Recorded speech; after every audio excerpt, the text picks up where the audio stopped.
Bueno, entonces, bienvenidos a este webinar especializado. Hoy aprenderemos cuáles son los requisitos fundamentales que debe cumplir todo programa de gestión de alérgenos. Como le comentaba, uno de los peligros más importantes en nuestra industria, peligros que tenemos que controlar, y qué mejor que con una experta en el tema de alérgenos. Así que bienvenida, Caro. Veamos la siguiente. Ahí les podemos contar quiénes somos nosotros. Caro, ya les dije, ¿no? Ingeniera en alimentos, consultora especializada en gestión de alérgenos en la industria. Y me decían, ¿cómo te podemos definir a ti, no? Como saben, soy ingeniero agrónomo y soy ingeniera en alimentos, y si puedo definirme de alguna forma es que soy una apasionada por la inocuidad, que vivo lo que trabajo y amo lo que trabajo, y en este interés y en esta misión de poder asegurar la inocuidad en todos nuestros países es que hemos hecho esta alianza estratégica con Carolina Moto para poder traerles de primera mano información específica en este tema.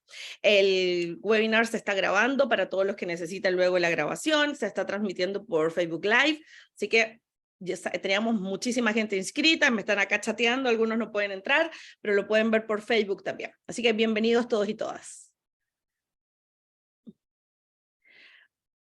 Vamos una más. Ahí estamos.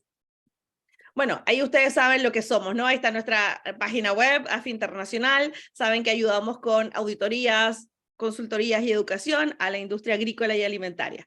Así que bueno, ya todos nos conocen, Caro, así que no, ahí podemos seguir avanzando para dedicarle el tiempo a nuestro tema De principal. hoy. Vamos. Buenísimo. Bueno, muchas gracias, Natalie. Bueno, ¿qué vamos a ver hoy? Hoy vamos a ver, en primer lugar, ¿para qué necesitamos gestionar alérgenos? ¿Cuál es este propósito mayor que necesitamos tener presentes todos quienes trabajamos en la industria y tenemos la responsabilidad de gestionar alérgenos? Luego vamos a ver por qué necesitamos gestionar alérgenos. Y ahí vamos a hablar, por un lado, de requisitos legales y por otro lado, de los requisitos que se plantean en los estándares reconocidos por GFCI. Vamos a hablar de los cambios también que hay en estos estándares. Y por último, hacia el final, lo que quiero que se lleven es una metodología, un método sistemático para abordar estos requisitos, ¿sí? Para diseñar un programa de gestión de alérgenos que esté desde la primera vez acorde y en línea con los requisitos de estos estándares GFCI. Así que vamos directamente a entrar en la materia. Simplemente para estar todos en la misma página, sé que esto les va a resultar más que familiar, pero ¿qué son los alérgenos o cuáles son los alérgenos que vamos a tratar hoy? Proteínas, ¿sí? Presentes en los alimentos que en algunos organismos sensibles generan una respuesta normal. Aquí están en negrita los grandes 8, los que llamamos grandes 8 del Codex Alimentarius, que están presentes en todos los países que tienen legislación de alérgenos. Y en algunos otros países están estos aquí numerados como 9, 10, 11, 12 y 13, así que vamos a ver más tarde en qué países son considerados alérgenos prioritarios. Y también están los sulfitos, que es el único alérgeno que no es una proteína, que causa una intolerancia, no causa una alergia alimentaria, pero ¿por qué se incluye en este grupo? Porque la manifestación o la respuesta clínica, sobre todo en las personas asmáticas, es similar a la que ocurre con las alergias alimentarias. Por eso es que se incluye en el grupo de alérgenos de declaración obligatoria y es el único que al día de hoy tiene un umbral de 10 partes por millón. Seguimos entonces. Vamos a entrar en esta primera parte de ¿para qué? ¿Cuál es este propósito de gestionar alérgenos en la industria alimentaria? Y la razón fundamental es que realmente es un requisito fundamental para asegurar la inocuidad alimentaria. No podemos hablar de un sistema de gestión de inocuidad alimentaria sin contemplar los alérgenos. Y vamos a ver por qué. Básicamente por la severidad de la respuesta alérgica. La alergia alimentaria es una respuesta clínica anormal en individuos sensibles frente a la presencia de estas proteínas que desencadenan una respuesta clínica que puede ir desde manifestaciones sencillas, cutáneas, alguna manifestación o algún desorden gastrointestinal, pero que en su cara más severa, en su forma más severa, causa anafilaxia. La anafilaxia es un shock generalizado, varios sistemas del cuerpo entran en falla, digamos, y la muerte puede ocurrir en términos de minutos. el 80% de los casos de anafilaxia en la infancia se deben a alergia alimentaria, están asociados con alergia alimentaria, y esta cifra replica, digamos, a nivel mundial. Entonces, en su cara más severa, si bien la anafilaxia fatal no es tan frecuente, sí que cuando ocurre deja consecuencias muy graves. Una historia que quiero compartir con ustedes, una historia real, a mí en lo personal me conmueve mucho porque yo tengo una historia personal con la alergia, y esta pasión nace justamente de la llegada de mi segundo hijo con una alergia severa. Entonces este tipo de historias realmente me conmueven. Esta es la historia de Elijah, de 3 años, en Estados Unidos, en Nueva York. Elijah tenía una alergia severa a los lácteos, y sus cuidadores, su mamá lo llevó como todos los días a un jardín de primera infancia, los cuidadores le dieron queso, le ofrecieron queso para comer, y él tuvo un shock anafiláctico y no tuvo oportunidad de llegar al hospital. Cuando llegó ya no había oportunidades. Sus papás crearon una fundación, la Fundación Elijah Silvera, donde lo que buscan es concientizar a todos los centros de primera infancia para tener protocolos de actuación frente a los casos de alergia alimentaria y saber cómo actuar en un caso de anafilaxia. Entonces, bueno, esto es una historia real, pero lamentablemente 2023 empezó con una cantidad de casos de anafilaxia fatal que no habíamos visto en los últimos años. En España, en Australia, en Reino Unido, en México. Casos de jóvenes, en la mayoría casos de adolescentes o jóvenes que han sufrido consecuencias fatales debido a la anafilaxia. 2023 comenzó como un año difícil para la comunidad de alergias alimentarias.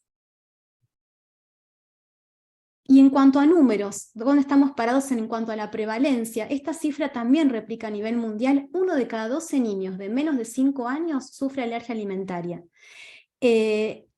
Las alergias, digamos, son las inmunopatologías, porque hay una intervención del sistema inmune, que más han crecido en prevalencia en las últimas décadas. De hecho, en Estados Unidos, cada 3 minutos se dice que una persona acude a un centro de emergencia por alergia alimentaria. Se está viendo un incremento en la prevalencia y en la severidad marcadamente, digamos, significativo en las últimas décadas, y la proyección es que esto simplemente va a aumentar. Entonces, digamos, es el escenario actual: incremento de la prevalencia, pero también incremento de la severidad de la respuesta alérgica cuando aparece. Entonces, con esto en vista, ¿sí?, quiero que cerremos esta primera etapa con la idea de la severidad siempre alta de la respuesta alérgica, porque puede causar la muerte, y el incremento en la prevalencia. Es por esto que los países han asumido las alergias alimentarias como un problema de salud pública y por lo tanto han legislado. Entonces ahora vamos a ver por qué justamente necesitamos gestionar alérgenos, cuál es el marco en el cual se gestiona, digamos, o tenemos que adecuar nuestros programas de gestión de alérgenos. Y vamos a ver un poco el escenario normativo en América Latina. En América Latina tenemos muchos de los países que tienen su propia legislación para la declaración de los alérgenos prioritarios. Por lo general, en América Latina consideramos los grandes 8 del Códex. En el caso de Brasil, Brasil es el único país del mundo que suma también el látex, ¿sí?, el látex natural como un alérgeno, básicamente asociado a las partículas de caucho natural que pueden estar presentes en utensilios, ya no tanto en algunas materias primas. Años antes estaban presentes en materias primas, ya casi no, pero sí en utensilios de uso habitual en la industria. Entonces, ellos también consideran el látex, y es el único caso en el mundo. Hay 66 países del mundo que tienen legislación de alérgenos. Y el otro caso también es México, que suma como un 9º alérgeno a los moluscos. ¿Sí? Esta es la foto de América Latina al día de hoy. Y en otras regiones, ¿sí?, también, hoy yo les contaba más temprano que en algunos países se consideran 14 alérgenos prioritarios, ¿sí? Cuando hablamos de alérgenos prioritarios, hablamos de aquellos que son responsables por el 90% de los casos de alergia en el mundo, ¿sí? Fíjense en el caso de Estados Unidos, que en 2023 terminó, digamos, el periodo de adecuación, y a partir del 1 de enero de 2023 hay un noveno alérgeno de declaración obligatoria, que es el sésamo, ¿sí? Que se suma. Estados Unidos tiene una particularidad que no considera cereales con gluten, sino solo trigo, ¿sí? Eso también es algo relevante para lo que es legislación de Estados Unidos. Fíjense que Australia y Nueva Zelanda consideran, además de los grandes 8, sésamo, lupinos. En el caso de Comunidad Europea tiene 14 alérgenos, ahí es donde tenemos el listado más amplio de alérgenos. En el caso de China tiene otros alérgenos también. ¿Y por qué les traigo esto? Porque puede ocurrir que nuestras organizaciones exporten o tengan pensado exportar, o puede ser también que recibamos materiales de otros países, por ejemplo de China. Entonces tenemos que conocer estas particularidades. Y cuando tenemos que diseñar nuestro programa de gestión de alérgenos, ¿cuáles son los alérgenos que vamos a considerar? Aquellos que son mandatorios o de declaración obligatoria en los países de comercialización de nuestros productos. Siempre nuestro marco legal es aquel que aplica, digamos, en los lugares donde vamos a comercializar nuestros productos. Por supuesto, siempre el más conservador o el más amplio, ¿sí? El que incluye más cantidad de alérgenos. Y ahora vamos a ver los requisitos que marcan, digamos, en cuanto a la gestión de alérgenos, los estándares reconocidos por GFCI. A mí me gusta pensar a GFCI como un gran paraguas, ¿no? O como un armonizador de requisitos, ¿sí? GFCI armoniza o establece ciertos lineamientos, digamos, comunes para lo que son los sistemas de gestión de inocuidad alimentaria. Permite hablar un lenguaje común. Ese es para mí uno de los grandes valores que tiene GFCI, esto de darnos un lenguaje común. Entonces vamos a hablar de los estándares que son reconocidos por GFCI en cuanto a sus requisitos de gestión de alérgenos. Claro, y entonces con estos cambios que viene GFCI, tiene que ver también con esta nueva prevalencia y gravedad que existe con respecto a los alérgenos, porque vemos que vienen los cambios, que nos piden más temas de alérgenos, y ahora veo entonces que se debe en gran parte a toda esta historia de lo que está sucediendo actualmente, ¿no? ¿Es por eso el tema de los cambios y de las nuevas exigencias? Absolutamente, Natalie, estás perfectamente en lo cierto. Es por eso, o sea, cada vez más el incremento de prevalencia que se da en todos los países del mundo, la severidad, y también que sigue siendo la causa número 1 de recall. Realmente, o sea, en todos los países tenemos que, si miramos, si hacemos una apertura en causas de retiros de productos del mercado, alérgenos no declarados ocupa el primer lugar. Esto ocurre en Canadá, ocurre en Australia y Nueva Zelanda, ocurre en Estados Unidos. Entonces, esto también, más allá de la severidad y el incremento de la prevalencia, también la cuestión de que resulta todavía difícil para la industria la gestión, y eso se evidencia, digamos, en la cantidad de recalls. Sí, ahora vamos a ver un poco cómo FCC ha levantado la vara. Yo digo que voy a usar un término un poco automovilístico, puso quinta a fondo FCC 22000 en su nueva versión en cuanto a gestión de alérgenos. Elevó y mucho la vara en cuanto a gestión de alérgenos. Vamos a empezar con FCC 22000. FCC habla de alérgenos en 2 lugares. Por un lado, en la ISO-TS, ¿sí? Que aplica para la ISO-TS 22001, que aplica para los elaboradores de alimentos. Ahí hay un ítem donde se detalla el manejo de alérgenos.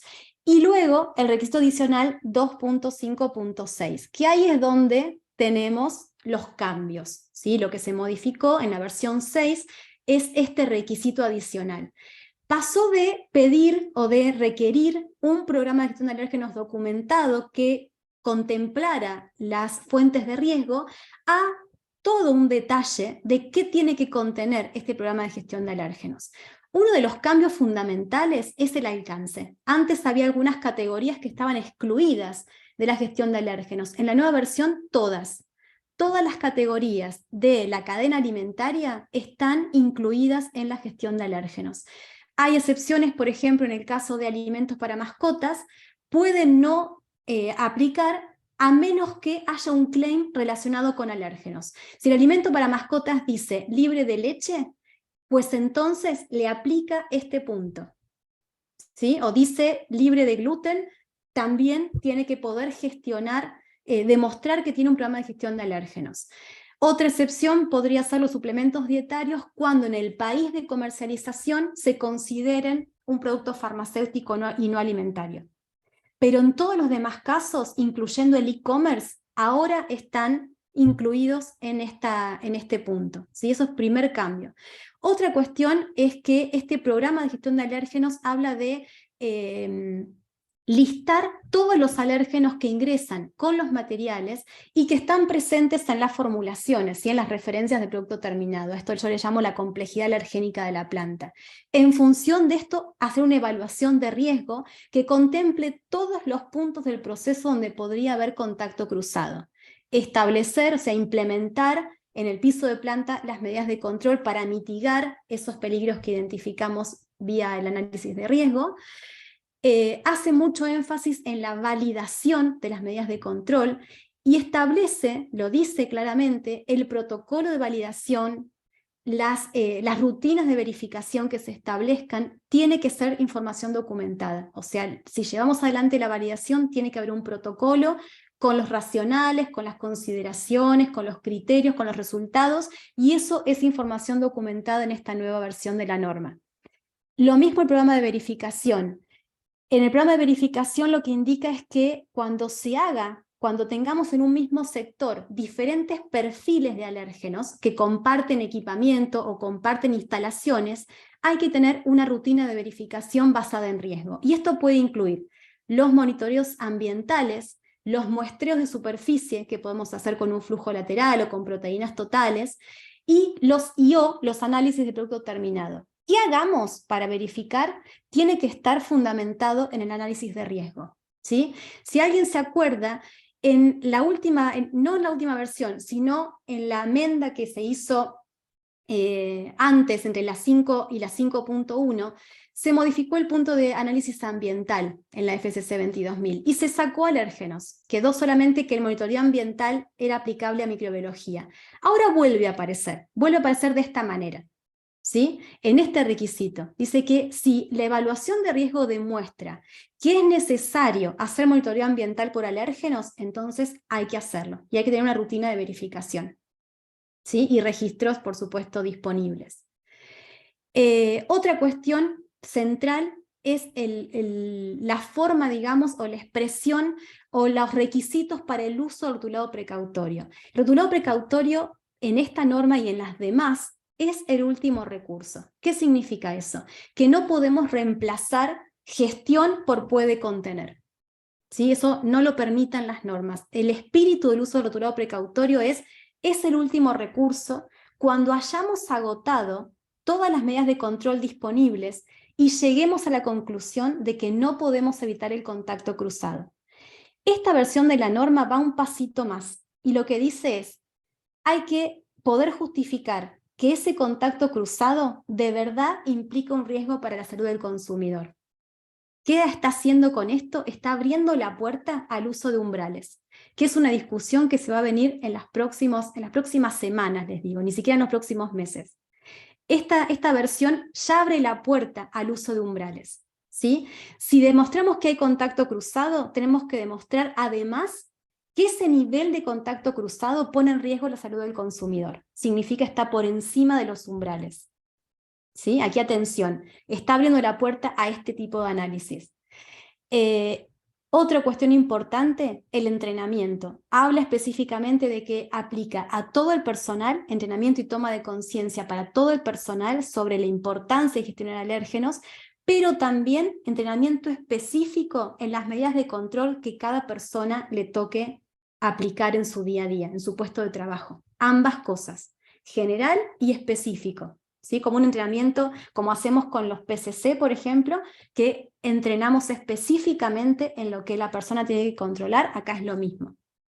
Y por último, la revisión y actualización indica que el programa se debe revisar como mínimo una vez al año, pero también, más allá de esta cuestión administrativa, digamos, también se ocurren cambios significativos, se ocurren recalls o incidentes graves, y también si ocurren recall en productos similares del mercado. ¿Sí? Si nuestra competencia tiene que hacer un recall por alérgenos no declarados, entonces al menos tenemos que volver y revisar si tenemos la misma vulnerabilidad.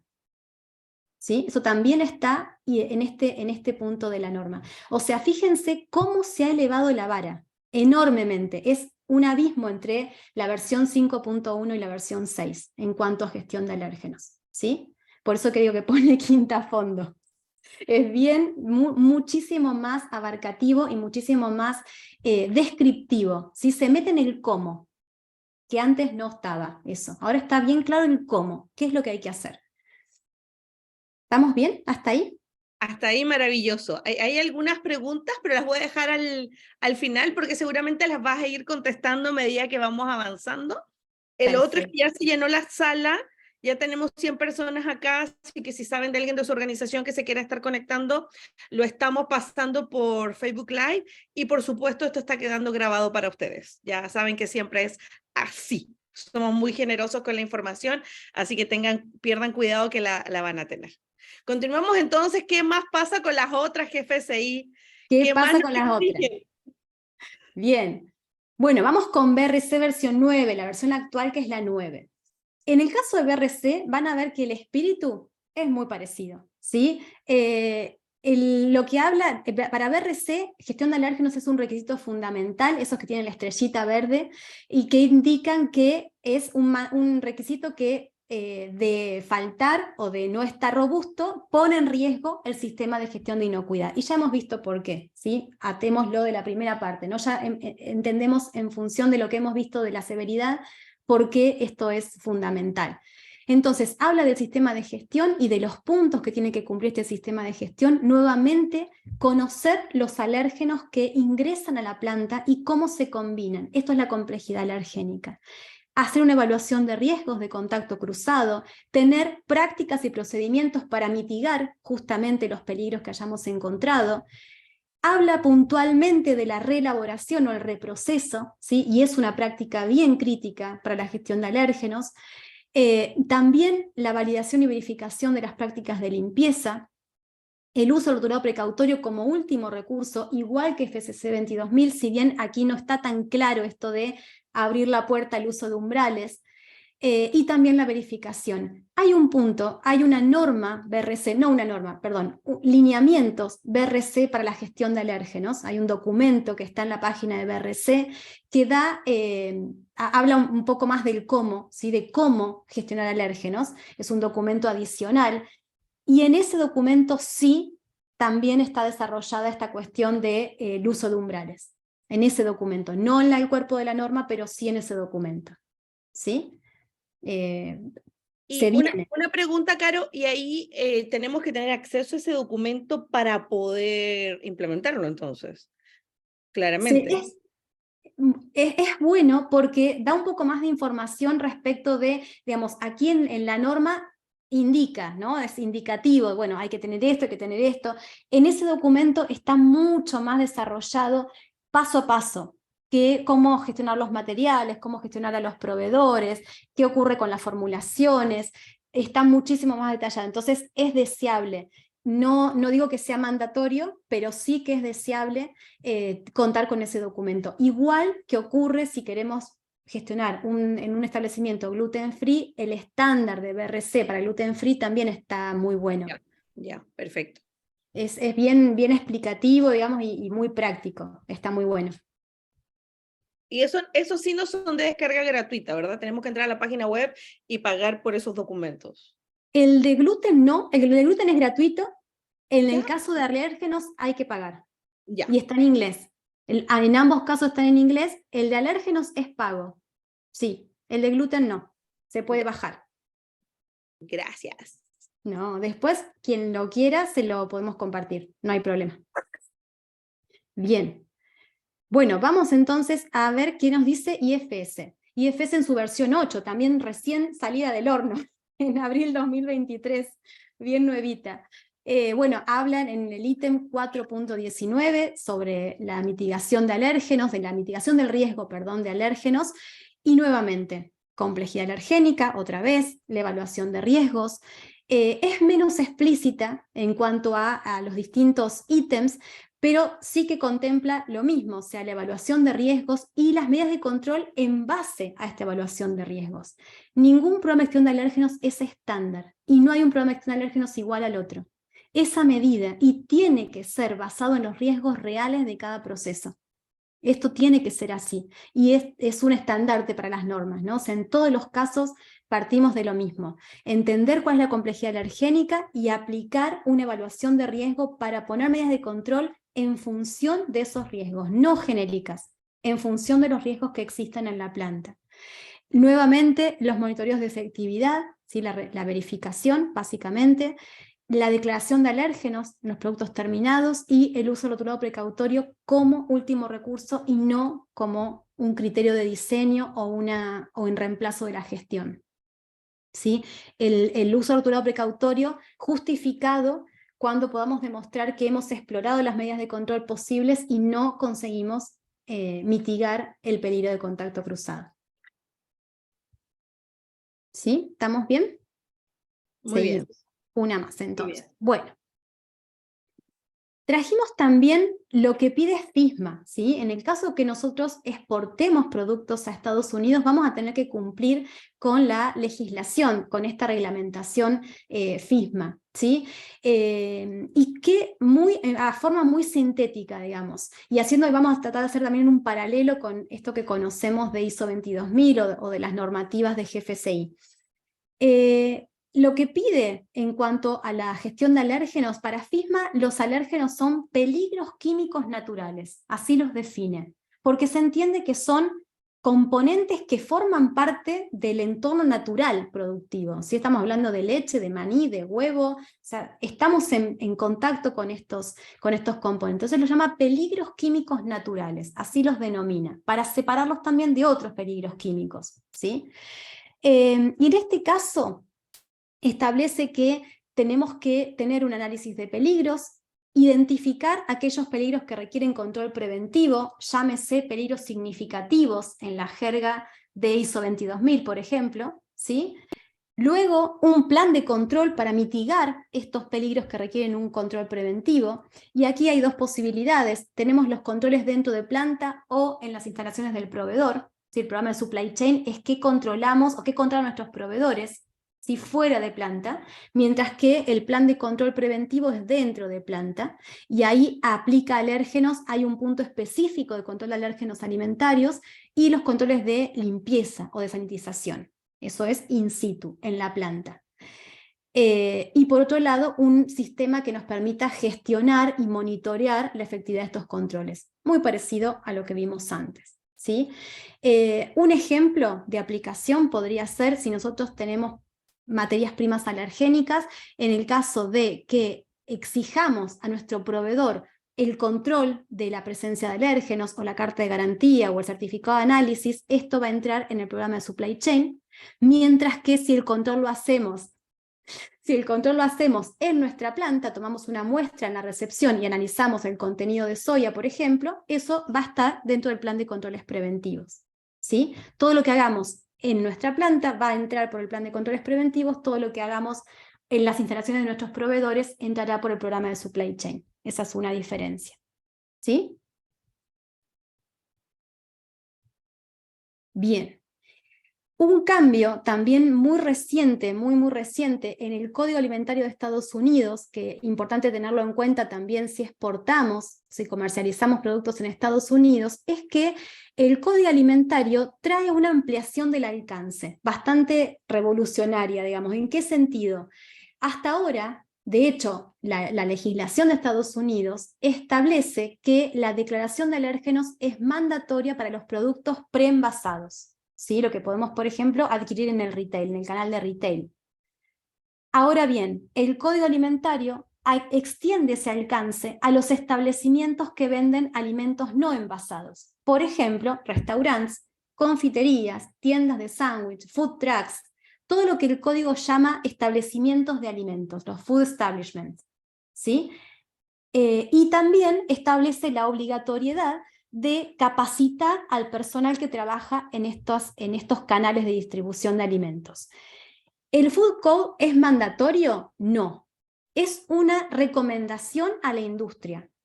Y depende, está en la potestad de cada estado dentro de Estados Unidos tomar la última versión y convertirla en legislación interna, tomar una parte del código, quedarse con una versión anterior. Por lo tanto, no es mandatorio, ¿sí? Va a depender de lo que haga cada estado con esta legislación, pero sí es un precedente y sí es un paso a más, ¿sí? Hasta ahora, estos alimentos estaban excluidos, y así es en la mayoría de los países. Los alimentos preenvasados están excluidos de la legislación de alérgenos, pero poco a poco esto se va implementando.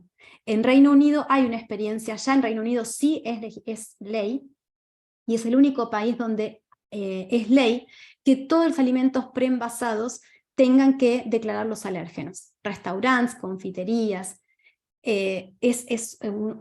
Surgió a partir de la ley Natalia también, a partir del trabajo de los padres de Natalia, de 16 años, que murió por un shock anafiláctico en un aeropuerto por consumir un sándwich que no tenía declarada la presencia de sésamo. A partir de su muerte, sus padres comenzaron a trabajar en esta legislación, y esto es ley. A partir de 2021 es ley en Reino Unido. Y entonces en los restaurantes y en las cafeterías, en todos lados, debe estar declarado. Deben estar declarados los alérgenos, sí.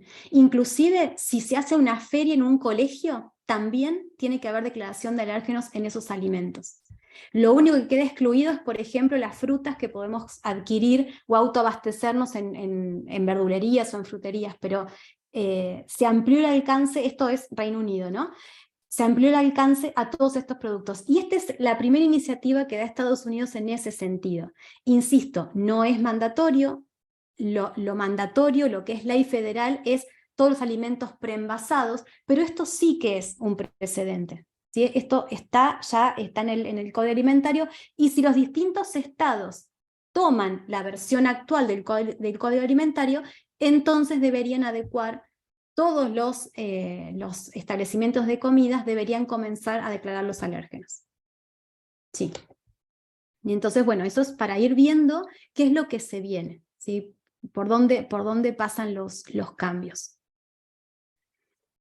Bueno, y esto, contarles la cuestión de los recalls. Estados Unidos hasta ahora, la primera causa era microbiología. La proyección que se hace en cuanto a cantidad de recalls indica que este año alérgenos no declarados sería la causa principal, la causa número 1, ¿no? El top 1 estaría dado por alérgenos no declarados. Bueno, entonces, hemos visto para qué, el propósito de gestionar alérgenos, hemos visto qué nos pide la legislación de los distintos países y qué nos piden los estándares reconocidos por GFSI. Ahora vamos a hablar un poquito de, bueno, cómo podemos abordar estos requisitos, ¿no? Cómo podemos alinearnos a estos requerimientos. Y antes de mostrarles el método, antes de ir a esta metodología, quisiera que nos concentremos en un concepto fundamental.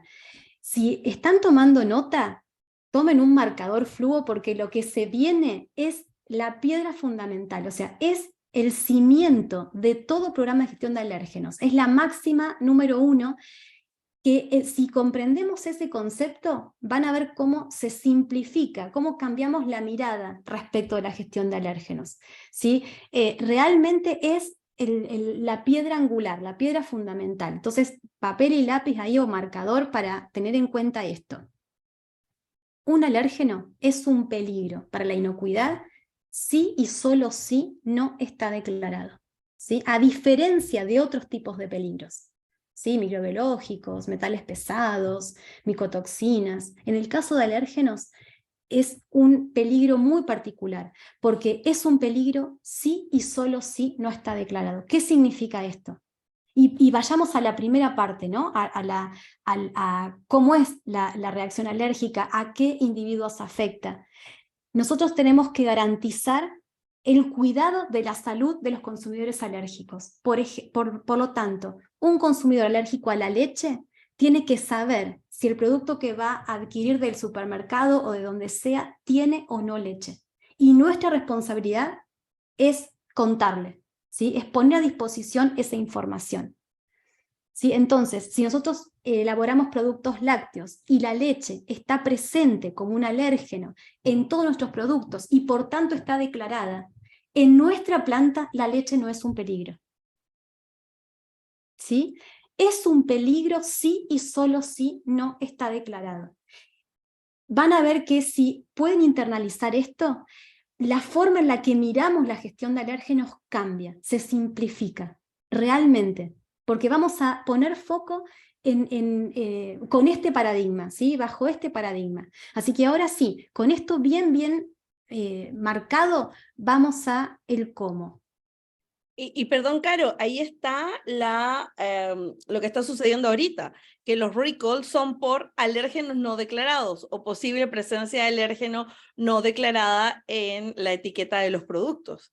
Entonces, claro, Exactamente. me volaste la cabeza, o sea, como que ya cambia el concepto de cuándo es un peligro. O sea, es peligro cuando yo no lo declaro, o también cuando no sé, o puede ser también que no sé que lo tengo porque no he hecho la gestión correcta, pues, y no lo declaro en la etiqueta.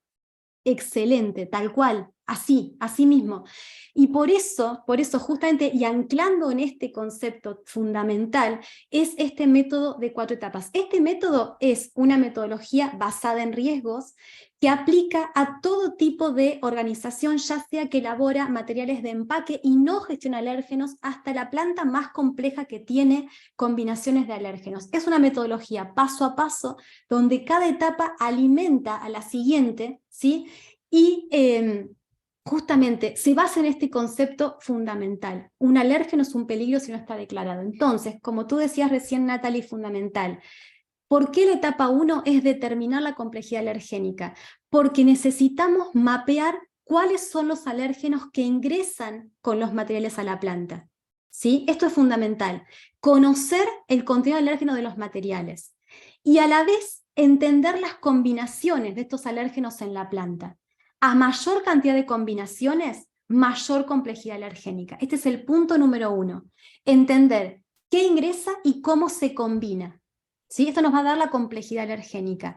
Este es el elemento de entrada para la segunda etapa, que es determinar la estrategia. ¿Cuál va a ser nuestra estrategia? ¿Tenemos plantas separadas para gestionar alérgenos diferentes? ¿Tengo una línea dedicada a productos sin alérgenos y tengo otra línea donde voy a elaborar distintos perfiles de alérgenos? ¿O hay una única línea en la planta y tengo que gestionar esos cruces? Tengo que gestionar esos peligros. ¿Puedo hacer separación en el tiempo? ¿Tengo posibilidad de dedicar equipos y líneas? Entonces, ¿cuál va a ser nuestra estrategia? En función de los recursos que tengamos en la planta y de la complejidad. Si yo elaboro productos con leche y todos los productos tienen leche y no gestiono otro alérgeno más que la leche, no necesito ninguna estrategia, porque justamente voy a declarar la leche en el rótulo y no hay peligro. Entonces, necesitamos entender la complejidad que tenemos en la planta. Para esa complejidad, diseñar la mejor estrategia posible en función de nuestros recursos. No estoy hablando de inversión de ningún tipo porque muchas veces no hace falta. Simplemente es entender la complejidad y diseñar la mejor estrategia posible. Esa estrategia es la que nos va a indicar cuáles son los peligros en el proceso, porque no va a ser lo mismo tener líneas separadas o líneas dedicadas que tener que elaborar todo en la misma línea. Entonces, una vez definida la estrategia, recién ahí voy a identificar los peligros, no antes.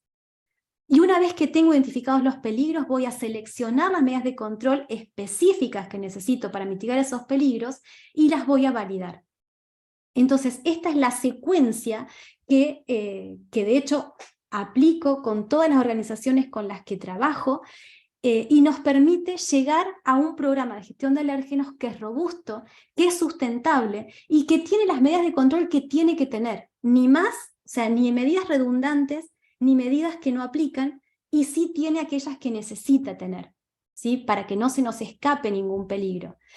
¿Qué significa esto? ¿Qué significa gestionar los alérgenos alimentarios de forma eficiente? Por un lado, garantizar que nuestros productos declaran todos los alérgenos que forman parte de la formulación, que están presentes en los ingredientes, ¿sí? Presentes y potencialmente presentes en los ingredientes, y garantizar por gestión la ausencia de alérgenos por contacto cruzado.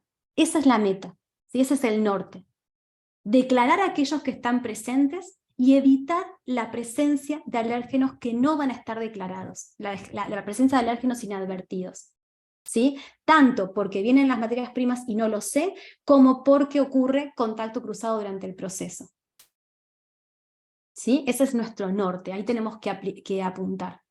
¿Sí?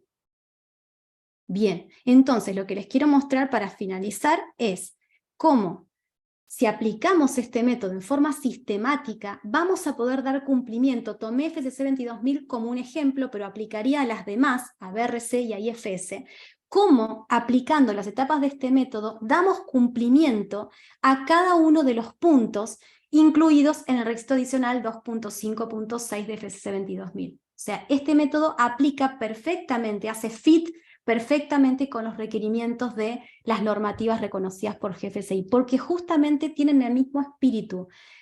Es basado en riesgos, parte de la complejidad alergénica y utiliza el rotulado precautorio como último recurso, nunca como una premisa de diseño.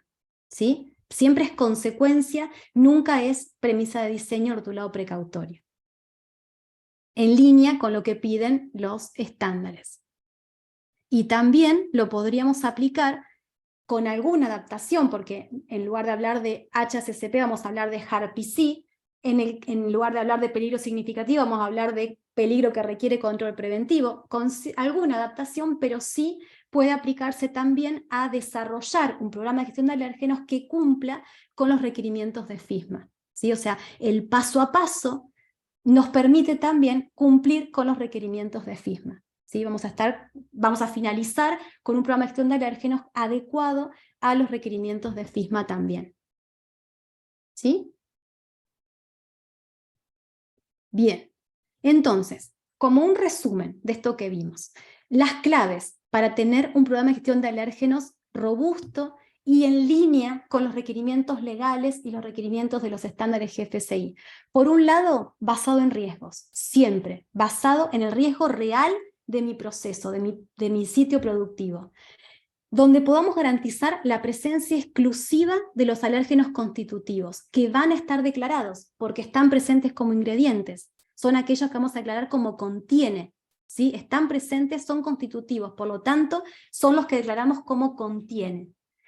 Donde el rotulado precautorio sea siempre el último recurso, el puede contener sea siempre el último recurso, y donde tengamos validadas y verificadas digamos, la efectividad de esas medidas de control que hayamos seleccionado.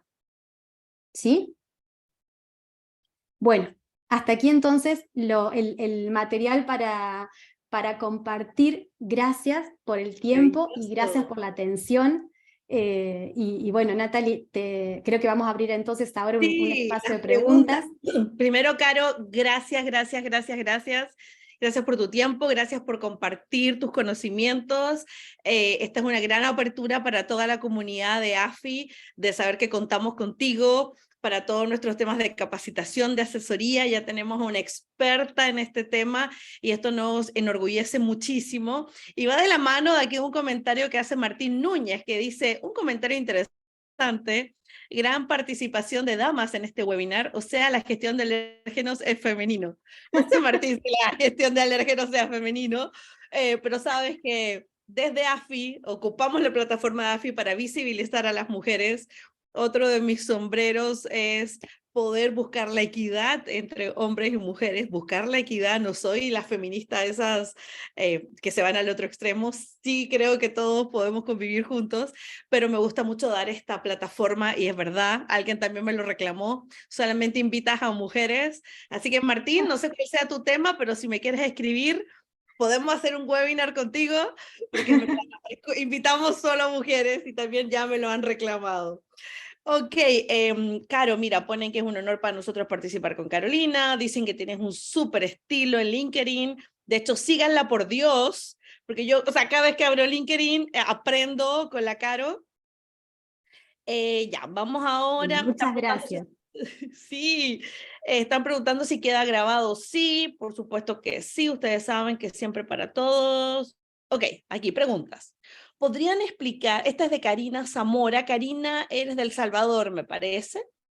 Karina pregunta, ¿podrían explicar formas de validar los procedimientos de limpieza por alérgenos? Sí, claro, Karina.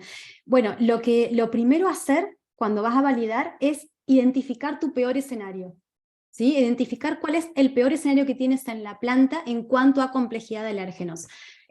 Supongamos que tengas una línea donde convivan diferentes perfiles de alérgenos. Bueno, lo que conviene es tomar la referencia con mayor cantidad de alérgenos, hacer la limpieza y luego validar justamente la efectividad de esa limpieza para pasar, por ejemplo, a una referencia sin alérgenos. ¿Sí? En caso que tengas esa condición. Pero lo primero es identificar tu peor escenario. Y luego es definir, digamos, un protocolo de validación para especificar los parámetros de esa limpieza, los productos que vas a utilizar para esa limpieza, y siempre aplicar métodos cuantitativos. ¿Sí? En la validación siempre vamos a tomar muestras de producto final, no solamente de superficies. Las primeras unidades de producto de la referencia siguiente a la limpieza, y ahí siempre es conveniente aplicar métodos cuantitativos, por ejemplo, ELISA, específica para el alérgeno que quieras identificar. ¿Sí? En ese caso, en la validación, siempre es necesario aplicar métodos cuantitativos. Luego, en la verificación se pueden aplicar otros métodos cualitativos, pero en la validación es importante tener resultados cuantitativos. Muchas gracias, Caro. Y Karina, este tema lo vamos a desarrollar mucho en el seminario que va a dictar Caro el otro mes, que yo soy una de las inscritas, por supuesto, para tomar el curso oficial y aprender de Caro, así que te invitamos, Karina, a participar. Acá tengo a alguien que no tiene el nombre, pero tiene unos numeritos. Dice, ¿el programa alcanza hasta la producción agrícola vegetal? Por ejemplo, producción de jitomate o cebolla. Mira, por ejemplo, en la nueva versión de FCC 22000, la producción primaria está incluida. ¿Sí? Y si tú, no sé si la pregunta se refiere a eso o si se refiere a si tú tienes proveedores digamos, que corresponden a producción primaria, si debes pedirle la declaración de alérgenos. En ambos casos la respuesta es sí. Sí, claro. Acá hay otro compañero, Rafael, no sé de dónde eres, Rafael. Rafael pregunta por, ¿este programa incluye empaques flexibles para alimento en BRCGS? Podría incluir perfectamente, o sea, el programa se puede aplicar, va a ser un programa simplificado, porque por lo general en la producción de envases no tenemos alérgenos, pero tenemos que tener certeza de eso. Por lo tanto, tendremos que hacer la primera etapa de mapeo de nuestros proveedores igual y tener algunas medidas relacionadas con la manipulación, el uso del comedor en planta, digamos, las prácticas higiénicas del personal, y por lo general se reduce a eso. Inclusive, Caro, ahí tenemos que BRCGS lo indica, el tema de los grasas gradoalimentarias que pueden tener trazas de alérgeno. Sí. Entonces también es algo a considerar en empaque flexible, no como un material de producción, no como una materia prima, como en los alimentos, pero sí como un ayudante del proceso en el programa de prerequisitos de mantenimiento. Sí, Ok, de hecho, Natalie, perdón, sí. ahora con la cuestión de digamos, de la sustentabilidad tan presente en las organizaciones, muchos elaboradores de empaque están sustituyendo materiales por materiales biodegradables. Entonces podemos encontrarnos caseínas, o nos podemos encontrar algunos derivados de soja, o algunos derivados, soya, perdón, o de Soya. trigo, soya. En español, no en argentino. Perdón, me prometí decir soya, bueno, perdón. Podemos encontrar este tipo de componentes, y si están presentes en el material de empaque primario, pueden migrar al producto. Por lo tanto, cuando hacemos este mapeo de los materiales o del contenido alérgico de materiales, vamos a incluir materias primas y materiales de empaque primarios. ¿Sí? Ambos. Perfecto. Ok, aquí Martín dice, así también lo señala el HARPC, el hecho de colocar en tu rotulado el alérgeno debes controlarlo en el proceso. Creo que es un comentario. Te dice Lisa que es súper importante, Martín que esto está excelente tu presentación. Angélica, pregunta, ¿se debe declarar las posibles trazas que declara el proveedor de las materias primas? Me imagino que aquí es, mi proveedor de materia prima me declara una traza posible, y yo lo debo declarar entonces en mi producto terminado. Esa es la pregunta de Angélica. Perfecto. Angélica, mira, te voy a contestar con el presente y te voy a contestar qué ¿Qué es lo que se viene respecto a eso? Me encanta tu pregunta. Hoy, en la actualidad, en el escenario actual, donde no hay umbrales, tienes que trasladarlo. Si tu proveedor te dice, puede contener soya, entonces tu producto final debe trasladar ese rotulado precautorio. Hoy es esto.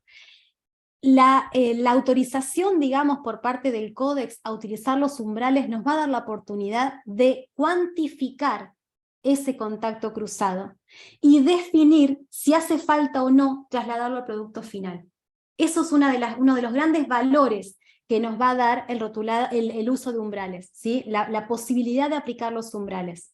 Justamente, hoy tenemos que trasladarlo. El proveedor dice puede contener, traslado puede contener, porque hoy no hay umbrales, por lo tanto es ausencia.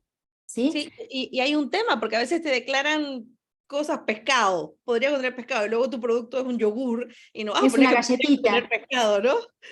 Absolutamente. El contar con umbrales nos va a permitir pasar a este otro escenario.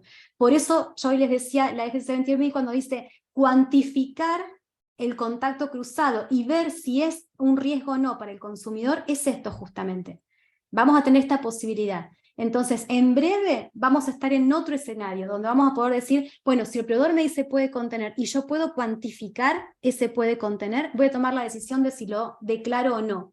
Y algo importante tener en cuenta, vimos el impacto que tienen las alergias alimentarias en las personas, en las familias con alergias. Si nosotros somos restrictivos y ponemos puede contener en forma demasiado abarcativa, si declaramos puede contener pescado, puede contener crustáceos, puede contener trigo, simplemente porque queremos cubrirnos o queremos digamos, evitar tener que gestionar, lo que hacemos es restringir las posibilidades de consumo a una comunidad, a una población que ya tiene enormes restricciones de consumo. Y eso también un poco es el espíritu de las normas, en definir que el rotulado precautorio es el último recurso. Perfecto. ¿Sí? Perfecto. Mira, aquí hay una pregunta que está buenísima. Voy en orden, se van a contestar todas. Ustedes saben que nos encanta esto. A ver, dice, es de Gabriel Jiménez. Tengo una consulta respecto a si es posible que un alérgeno en algún momento se transforme en una traza. Por ejemplo, utilizo una resina que contiene lácteo a una concentración de 0,05% en mi fórmula. Y luego ese producto lo utilizo a un 2% para formular otro producto. Por lo que la resina que contiene leche casi no se encuentra en mi producto final. Entonces, ¿podría en algún momento reportarlo como trazas? Me encanta la pregunta y es lo mismo. Hoy, en el escenario actual de ausencia, tenemos que declararlo. Con el uso de los umbrales, ¿sí? Y la metodología se llama la metodología de análisis de riesgo cuantitativo, vamos a poder estimar si estamos por encima o por debajo del umbral, en este caso para la leche, en el caso que estás citando para la leche, seguramente va a estar por debajo del umbral, por lo que tú estás diciendo, por tanto no vas a tener que declararlo, pero vas a tener justificación científica para no hacerlo. Muy bien. Aquí Yo, como Martín, ven, soy una activista de los umbrales. claro, porque eso nos puede permitir trabajar científicamente y Absolutamente. no con los ojos tapados, ¿no? Martín nos pregunta, ¿cuál es la concentración mínima de gluten para considerarlo gluten free? Buenísimo. Va por lugares diferentes. Una cosa es los cereales con gluten como alérgenos y otra cosa es gluten free. En Estados Unidos, en Europa, el límite es 20 partes por millón de gluten. En Argentina, por ejemplo, es 10. En Brasil es ausencia. En Chile es 5. Depende de los países, ¿sí? Pero cuidado, una cosa es la denominación gluten free, ¿sí? Y otra cosa es la presencia de trigo, cebada, avena y centeno como alérgenos. Para estos no hay umbral. Ahora, para llamar un producto gluten free, y esto está asociado con la enfermedad celíaca, no con la alergia, sino con la enfermedad celíaca, tenemos distintos umbrales dependiendo las regiones. ¿Sí? En el caso, en la mayoría de los países de América Latina, entiendo que esta es 20 partes por millón, más parecido a Estados Unidos, pero en algunos países, por ejemplo, como les decía, Argentina, Chile y Brasil, es más bajo. Claro, acá me preguntan, pero me piden que no diga el nombre. Y yo creo que muchos tenemos esta duda, pero nos da pena preguntar. ¿Cuál es la Por favor. diferencia entre enfermedad, pena es como vergüenza, ¿no? ¿Cuál es la diferencia entre la enfermedad celíaca y la alergia al trigo? Perfecto. A ver si nos Bueno, ayudas ahí con esa diferenciación, porque nos has traído este nuevo tema del gluten free, entonces para estar como claros en el concepto. perfecto. El punto es este. Vamos primero con la clínica. Las dos tienen un origen inmune, ¿sí? En el caso de la enfermedad celíaca, es una enfermedad crónica, ¿sí? No hay una reacción fatal como podría haber con la alergia, ¿sí? Eso es una primera diferenciación. Nadie va a morir de enfermedad celíaca. Por eso justamente está asociado con umbrales mucho mayores, ¿sí? Los umbrales, estamos hablando de 10 partes por millón, 20 partes por millón. ¿Y qué es lo que ocurre? El intestino delgado de las personas con celiaquía está permanentemente inflamado en presencia de gluten y por lo tanto no se absorben los nutrientes como se debe. Por eso tenemos deficiencia en el crecimiento en niños, osteoporosis en adultos.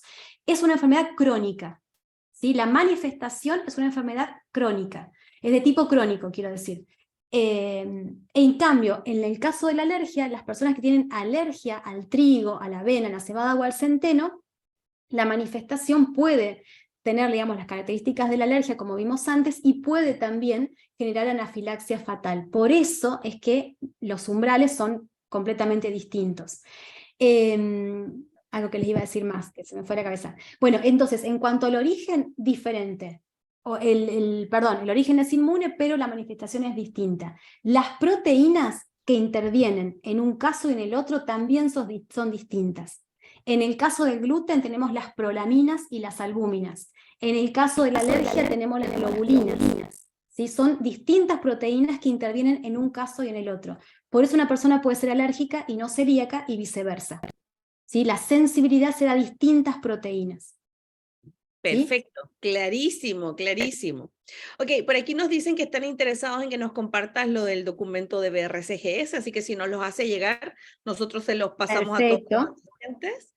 perfecto. Ada pregunta, ¿en los otros países de Europa, España, Italia, tienen declaración de alérgenos, pero no es mandatorio? Creo que justo cuando estabas hablando de eso, escribió esta pregunta. Pregunta si es Es mandatorio. mandatorio. Sí, es mandatorio. Sí, y todos adhieren al reglamento de Comunidad Europea donde los alérgenos mandatorios son los 14. ¿Sí? Perfecto. Tienen los 14 alérgenos. Perfecto. Luego dice María Emilia, tomando en cuenta lo acotado sobre lo declarado, ¿quiere decir que una margarina o producto que indique en sus ingredientes contiene suero de leche o lecitina de soya no pasa a ser peligro? Creo que fue ahí donde, cuando hablaste del concepto de alérgenos como que tiene que estar en la etiqueta, que nos volaste en la Exacto. cabeza a todos con ese concepto. Entonces, voy a leer de nuevo la pregunta de María Emilia. Tomando en cuenta lo acotado sobre lo declarado, ¿quiere decir que una margarina o producto que indique en sus ingredientes contiene suero de leche o lecitina de soya, ¿no pasa a ser peligro? Para el consumidor alérgico, el peligro sería que tenga maní y no esté declarado. Claro, ¿Sí? Pero clarísimo. si una persona tiene alergia a la leche, va a saber perfectamente que ese producto no es adecuado para su consumo. Y ahí tenemos que apuntar. El espíritu, el propósito aquí es cuidar la salud de los consumidores alérgicos. ¿Sí? Por lo tanto, nuestro rol es advertirles de los alérgenos presentes como ingredientes y asegurar que no hay ningún otro alérgeno que sea digamos, diferente a los declarados. De esa Perfecto. manera vamos a estar cuidando la salud de los consumidores alérgicos. Muy bien, Caro. Luego, creo que esto es un comentario de María Emilia, dice, tomando en cuenta lo acotado, no, ya lo dijiste, acá, de Lisa. La industria elaboradora de un alimento debe declarar en el envase los alérgenos que éstas pueden contener e informar al consumidor. Creo que es un comentario. Te dicen que excelente, excelente, muchas gracias, muy buena la presentación. Excelente, excelente, excelente, excelente, excelente. Entonces, el rotulado precautorio se enfoca para posibles contaminaciones cruzadas por alérgenos. Exacto. Cuando nosotros utilizamos el rotulado precautorio, lo que estamos diciéndole al consumidor es: este alérgeno no está presente como ingrediente, pero yo no puedo asegurar su ausencia. ¿Sí? Es una forma de cuidar al consumidor. Y nuevamente, bajo el mismo concepto, un alérgeno es un peligro en tanto no esté declarado. Si yo le digo al consumidor alérgico al maní, puede contener maní, entonces estoy resguardando su salud. ¿Sí? El rotulado precautorio es necesario cuando no existe otra opción. ¿sí? Cuando tiene que estar, es necesario, porque resguarda la vida del consumidor alérgico. Muy bien, muchas gracias. Aquí dice excelente, muy didáctica, excelente. Gracias, muy claro, toda ayuda. Muchas gracias. Carolina, muchas gracias. Que es del estilo de Asfi, eres una chica Asfi, sí, totalmente. Soy como Bueno, ustedes. a mí me encanta la energía de estas mujeres de AFI, realmente, me ha contagiado esa energía. Sí, pero como dice Martín, vamos a incluir hombres. Martín, me escribes, por favor. Ok, dice, si una de las medidas de control, esto lo pregunta Sixto, si una de las medidas de control es la segregación de utensilios por código de colores, ¿cómo sería la validación de esa medida de control? Qué buena pregunta, te la vuelvo a decir. Si una de las medidas de control es la segregación de utensilios por código de colores, ¿cómo sería la validación de esa medida de control? Tú validas la efectividad, digamos, de las distintas medidas de control, las distintas partes del proceso. Ahí seguramente lo que va a tener que ocurrir es si, a ver, si tú, no sé, me lo imagino como la validación en cuanto a todas las medidas de control al final del proceso.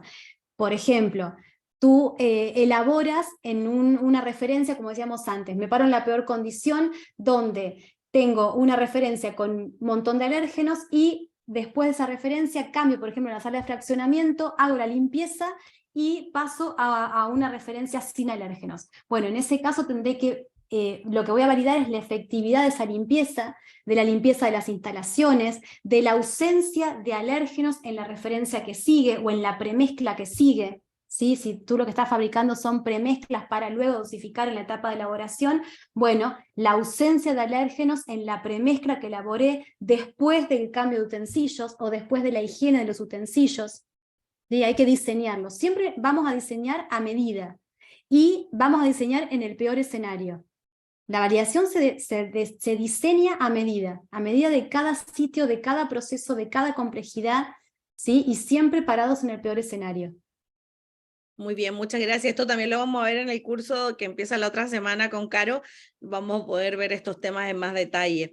Y acá tengo una experiencia. Tuvimos una auditoría, recuerdo, cuando empezó el tema de alérgenos, en el cual teníamos utensilios de colores porque manejaban casi 6 o 7 de los 8, ¿no? 6, excepto pescado y marisco.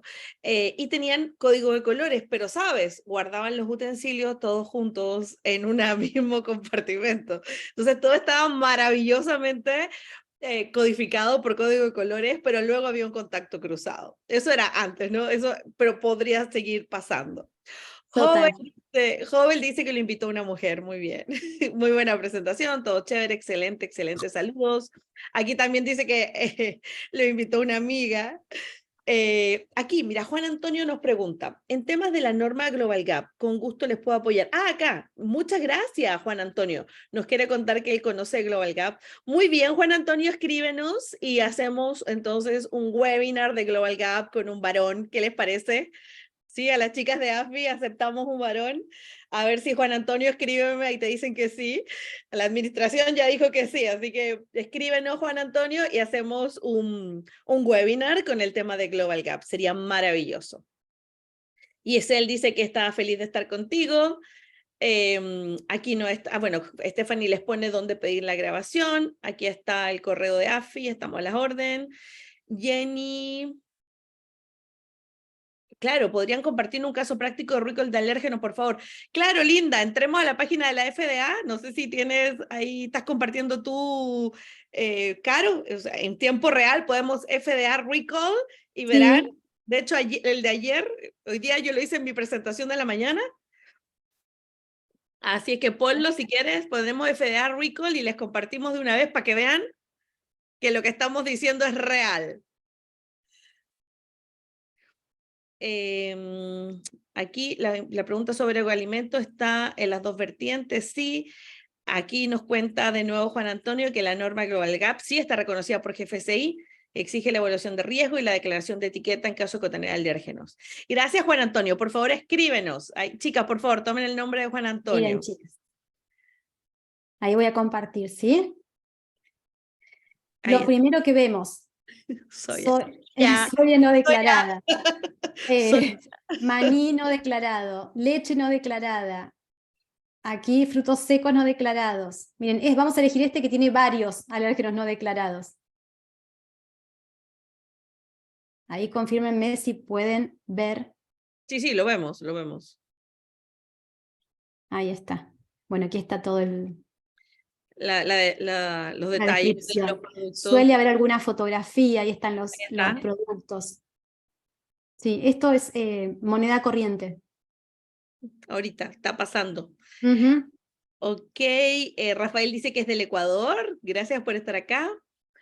Angélica pregunta, ¿cómo validar el posible traspaso de alérgenos por el personal, por el consumo de alimentos desde el comedor, casino? De hecho, hoy día hablábamos justamente de la máquina expendedora. La máquina expendedora, viste que las empresas tienen estas máquinas expendedoras que hay maní, que hay papitas, bueno, las papitas no, pero que hay galletas, etcétera. Entonces, aquí nos pregunta Angélica, ¿cómo validamos esto de que no se traspasen los alérgenos en el consumo de nuestros colaboradores? Bueno, ahí realmente las proteínas alergénicas son hidrosolubles, eso a nuestro favor. Entonces, el lavado de manos es una medida efectiva. Se puede validar como se valida la higiene de manos o la higiene de ropa, se puede utilizar kits rápidos para hacer esa validación, pero la verdad es que ahí para mí lo más importante en lo que concierne a las personas es la toma de conciencia y la capacitación en cuanto a que entiendan por qué es importante, cuál es la importancia de gestionar alérgenos, que se unan a este propósito, digamos, y entiendo sin ser utópica, que no es sencillo y que tenemos una batalla día a día en la planta. Por lo tanto, sé que es un trabajo que nunca podemos relajarnos en ese sentido, pero esas, digamos, las prácticas de higiene personal son válidas para mitigar los peligros que tienen que ver con la manipulación. ¿Sí? O sea, cumpliendo el lavado de manos, cumpliendo las políticas de cambio de ropa. En muchas organizaciones se colocan una ropa para ir al comedor y luego se la quitan para entrar a la planta o viceversa. Entonces, cumpliendo con esos requerimientos, vamos a estar asegurando que no generamos contacto cruzado por la manipulación. Muy bien, muchas gracias. ¿Alguien tiene un micrófono abierto? ¿Alguien tiene un micrófono abierto y no lo encuentro para cerrárselo? No sé quién es, no sé quién es. Ok, dice, en envase, Sandra Zúñiga de Chile. Hola, Sandra. Dice, en envase secundario no se valida alérgenos, aunque GFCI habla de envase primario, un todo desde primario hasta el secundario.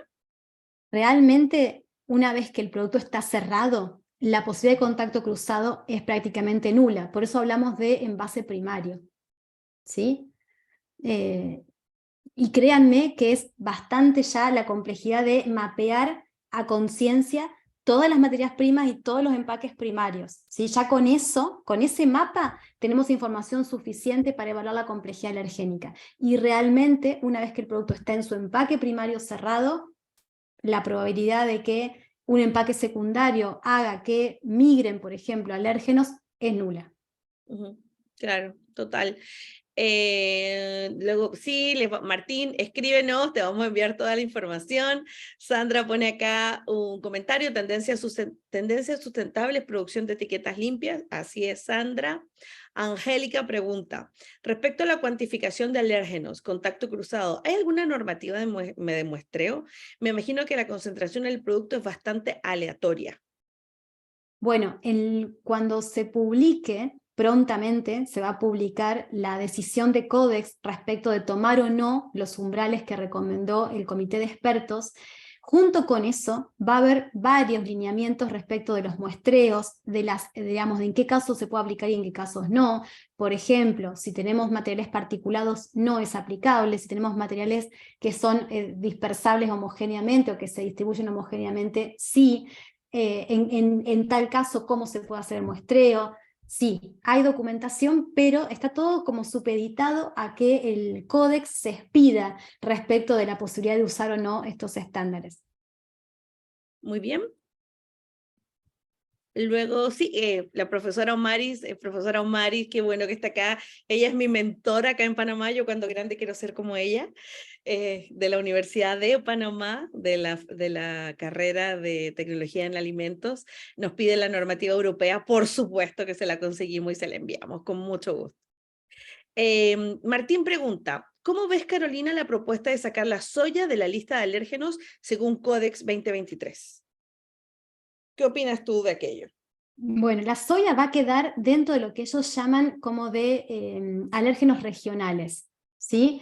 La verdad, personalmente conozco el trabajo, hay 2 personas de Argentina que participaron en el comité de expertos y puedo dar fe de que el trabajo que hizo el comité de expertos fue excelente. O sea, tienen todos los datos de prevalencia, de severidad y de potencia de los alérgenos. Y en el caso de la soya, la justificación es que no está asociada con reacciones fatales o con reacciones anafilácticas. O sea, la severidad de la respuesta alérgica en el caso de soya es baja, ¿sí? Están basados en datos poblacionales actualizados, han utilizado la información disponible más actualizada y más completa que existe en el mundo. Entonces, el trabajo que ha hecho el comité de expertos es un trabajo de excelencia, está justificada digamos, la eliminación de soya y el ingreso de sésamo, esos serían los grandes cambios en cuanto a los nuevos grandes 8, sale soya, entra sésamo, pero hay un apartado que van a quedar como alérgenos regionales, o sea, cada país va a tener la potestad de incluirlos o no, de acuerdo con su información poblacional, porque quizás no es lo mismo la prevalencia de alergia a la soya en América Latina que en Europa. Entonces, Depende de los hábitos de consumo, ¿no? Y sí, del reporte epidemiológico que tengamos. sí. Personalmente, lo que yo creo es que el trabajo que ha hecho el comité es un trabajo sumamente serio y han utilizado el material disponible más actualizado y más completo que hay. Entonces, le doy Lo crédito, avalas, lo realmente. respaldas. Sí, sí. Muy bien, muy bien. Dice Jimena, en producción de cajas, ¿es necesario emplear una matriz de riesgo en base a sulfitos en concentraciones mayores a 10 miligramos por kilo, presente en almidón de maíz usado como insumo? Se ocupan almidón de maíz para preparar Ah, el pegamento, que para eso, ¿no, Jimena? El almidón de maíz lo usan para el pegamento para las cajas de cartón corrugado. Entonces, bueno, ella indica si debemos incluir los sulfitos en esa matriz de riesgo. en el caso de los sulfitos, hay que siempre tener en cuenta si la concentración de sulfito en tu producto final, es difícil de cuantificar en una caja, ¿no? Pero en tu producto, en 1 kilo de tu producto final o en 1 litro de tu producto final, supera las 10 partes por millón, en tu carta de garantía de las cajas tú deberías decir contiene sulfito. No creo que sea el caso, Claro. ¿sí? Porque es un aditivo presente en uno de los ingredientes que utilizás para formar la caja. Por Y de tanto, hecho, según chalecos, la posibilidad que llegue al producto es súper mínima. igualmente, exactamente, pero siempre hay que pararse en el producto final que nosotros sacamos de la planta. Si yo, por ejemplo, elaboro jugo en polvo, la decisión respecto de declarar o no el sulfito va a ser sobre 1 kilo de mi jugo en polvo, no del jugo reconstituido por el consumidor. Lo mismo si hago una mezcla para bizcochuelos, ¿sí? Para pasteles. Es 1 kilo de mi premezcla para fabricar bizcochuelos. Si ese kilo supera los 10 miligramos de sulfito, tengo que decir contiene sulfito. Si no, no. Por eso digo, en el caso de la caja no creo, va a estar por debajo seguramente. Aunque no sea la cantidad que me voy a consumir, o sea, en el caso de los que son concentrados. Ok, mira, Absoluta, sí. no lo sabía. El criterio, claro, el criterio es 1 kilo o 1 litro del producto final que nosotros colocamos en góndola, independientemente del uso que haga el consumidor. Perfecto. Acá están dando puntos para el webinar de Global Gap. La profesora Omaris y Griselda, ya tienes admiradoras por acá, el compañero de Global Gap. Así que por favor escríbanos, escríbanos. Aquí Jovel hace una pregunta desde Venezuela. Dice, si un producto tiene como recomendación refrigerar de 1 a 5 grados centígrados, pero para su conservación, y si es sometido a conservar a otra temperatura y genera alérgenos, ¿se debe dar una declaración? ¿Cómo se, no sé si No se genera generan los alérgenos? alérgenos. No. No hay generación de alérgenos, digamos. No.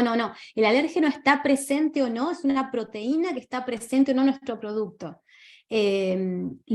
Para que una proteína se desnaturalice, tenemos que someterla a temperaturas extremas, ¿no? O sea, no es que se genera o no se genera, no es como los microorganismos. ¿Está presente o no está presente? Yo creo que quizás, Joel, se puede referir a las histaminas, que son también un peligro químico que se generan en algunos puntos del mar por abuso de temperatura. Bueno, ahí sí, claro, pero no está Sería dentro una del listado de toxina, alérgenos. no está dentro del Claro. listado de alérgenos. Seguramente a eso te refieres, Joven, y si no, escríbenos, porque si hay algo que aprender nuevo, todos felices de conocerlo.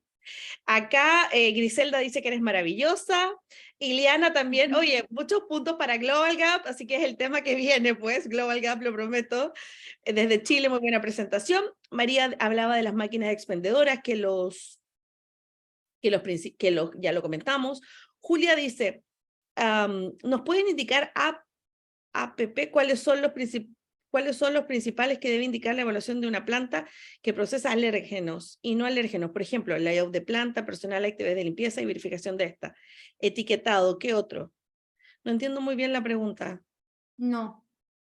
Bueno, si quieres nos escribe Julia, o de nuevo, tenemos el curso la otra semana, lo podemos ver en detalle. María dice, en caso de sulfito de sodio, que utilizan para evitar oscurecimiento enzimático en harina de plátano. Creo que está preguntando si el sulfito de sodio ha sido reconocido como un alérgeno. Sí, digamos, si está la forma, el dióxido de azufre está presente, ahí tenemos que considerarlo, sí. Muy bien. Si nos podrías repetir, por favor, por qué los sulfitos están como alérgenos a pesar de que no son proteínas. Está asociado con la respuesta alérgica, digamos, no con la respuesta alérgica, perdón, con la respuesta clínica, sobre todo en personas asmáticas. Hay una interferencia. En las personas que tienen asma y tienen alergia al sulfito, tienen más tendencia a desarrollar anafilaxia. Entonces, la respuesta clínica en el caso del sulfito es similar a la que se da en una persona alérgica. El mecanismo es diferente, es una intolerancia, no interviene el sistema inmune, no son proteínas, por supuesto, pero la respuesta es similar a la respuesta que se da en las personas alérgicas, por eso se incluye. Pero, primicia, si el Códex aprueba la recomendación del comité de expertos, el sulfito sale, iría por otra vía, ¿sí? Iría como por ejemplo hoy va la lactosa, que tiene sus propios umbrales, su propia legislación, sus propios artículos en nuestra legislación de alimentos, de etiquetado de alimentos.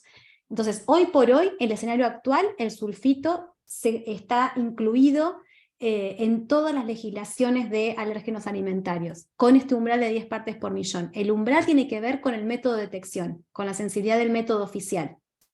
Ya, perfecto. Sí, de hecho ayer conversábamos en una reunión que estaba yo tomando vino, yo soy asmática y parece que el vino me está generando, el sulfito del vino me está generando algo, yo no quiero aceptarlo, la verdad, no quiero aceptarlo.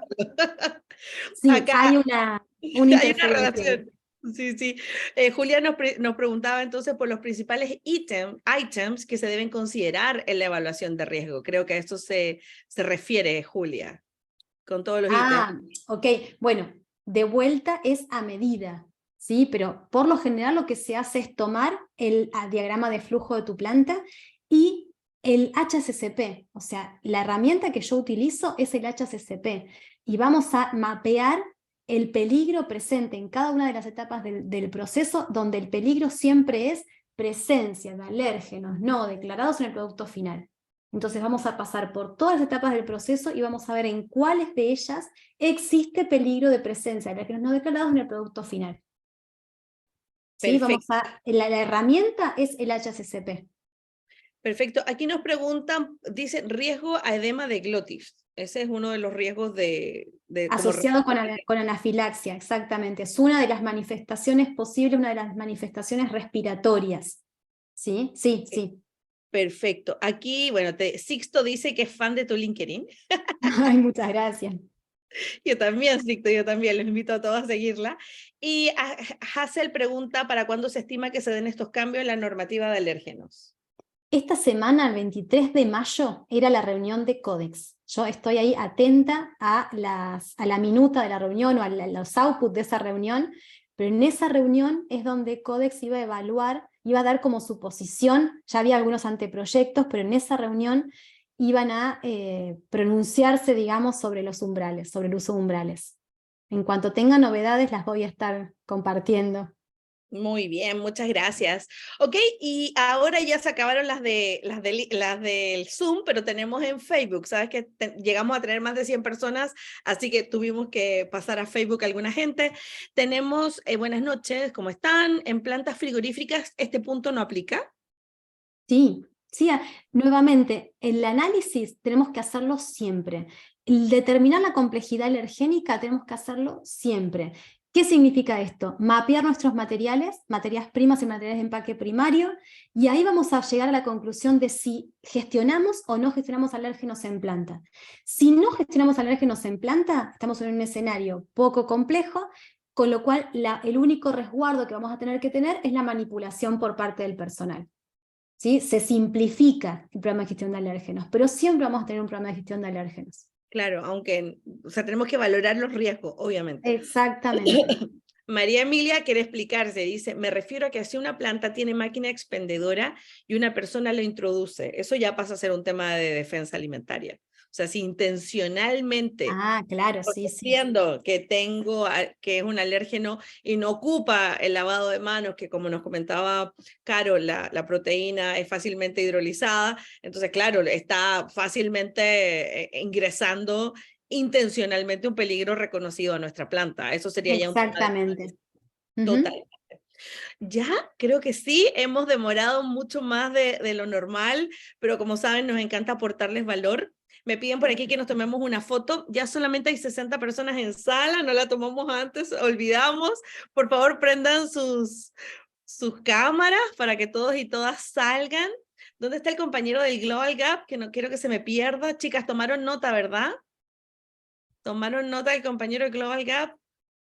Por favor, para que sea el próximo Sí, Juan tomamos la Antonio. promoción. Juan Antonio Ortiz, entonces lo tenemos en el próximo webinar, pues ya tiene el desafío, a ver si traes tantas mujeres.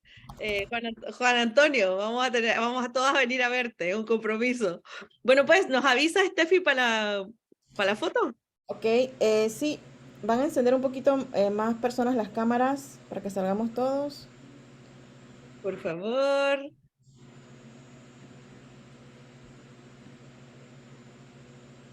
Sonrían siempre porque no sabemos cuándo salimos. Vamos. 1, 2. Momentito, perdón. Ahora sí. 1, 2, 3. De nuevo. 1, 2, 3. Otra. 1, 2. Listo. Muchísimas gracias a todos. Muchas gracias a todos y a todas. Les dejo un abrazote de nuevo, un gusto siempre compartir, entregarles el conocimiento y asegurarnos de la inocuidad alimentaria en todos nuestros países. Entonces les recordamos que la próxima semana empieza un curso con Caro con el tema de alérgenos y todos los que tengan necesidad de asesorías en sus plantas nos avisan y lo gestionamos para que Caro por medio de AFI les pueda ayudar a implementar, a mejorar y a gestionar todos sus programas de alérgenos. Ya tenemos una experta en alérgenos, así que muy orgullosos en el equipo AFI. Así que gracias a ustedes por participar. Un abrazo para todos los de Argentina. Yo sé que están en Fiestas Patrias hoy. Gracias, Caro, por aceptar hacer este webinar hoy, que es día libre allá. Bueno, buenas noches para todos. Mucho gusto. Muchas gracias. Gracias a todos. Háganse buenas preguntas en sus plantas y pasen a la acción. Un abrazo muy grande para todos y Adiós. todas. Chao, chao. Chao, chao. Chao.